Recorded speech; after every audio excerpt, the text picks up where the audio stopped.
আজ তারাপীঠের সবচেয়ে বড় মেঘা উৎসব কৌশিকী অমাবস্যা। আজ অর্থাৎ 2রা সেপ্টেম্বর সোমবার ভোর 5টা 5 মিনিটে শুরু হয়েছে অমাবস্যা।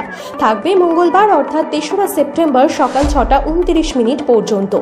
আজ ভোর 4টের সময় মা তারাকে স্নান করানো হয়, আর তারপরেই সর্বসাধারণের জন্য খুলে দেওয়া হয় মা তারার গর্ভগৃহের মন্দির।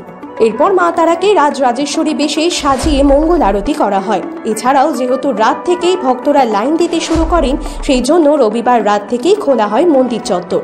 মন্দির কমিটির সভাপতি তারাময় মুখোপাধ্যায় জানান, এদিন সন্ধ্যা আরতির সময় মাকে স্বর্ণালঙ্কার দিয়ে সাজানো হবে রাজবেশে। এছাড়াও আজ দুপুরের অন্নভোগে মা তারাকে নিবেদন করা হবে পোলাও, খিচুড়ি, 2 রকমের ভাজা, শোল মাছ ভাজা, নানা রকমের তরকারি। এছাড়াও থাকবে মাছ, বলি পাঁঠার মাংস, পায়েস, মিষ্টি, চাটনি ইত্যাদি। এর পাশাপাশি সন্ধ্যেবেলায় নিবেদন করা হবে লুচি, সুজি, 5 রকমের ভাজা ও নানা রকমের মিষ্টান্ন মুরগি। আর রাত্রে ভোগ দেওয়া হবে খিচুড়ি, মাছ ভাজা এবং বলি পাঁঠার মাংস। এছাড়াও কৌশিকী অমাবস্যা উপলক্ষে গোটা মন্দির চত্বর সাজানো হয় লাইট এবং ফুলের মালা দিয়ে। এর পাশাপাশি নিরাপত্তার জন্য 1000 পুলিশ কর্মী, 300 অফিসার এবং 1700 সিভিক ভলেন্টিয়ার তারাপীঠে মোতায়েন রয়েছে কৌশিকী অমাবস্যায়। 10টি ওয়াচ টাওয়ার এবং রয়েছে 37টি ব্লক গেট।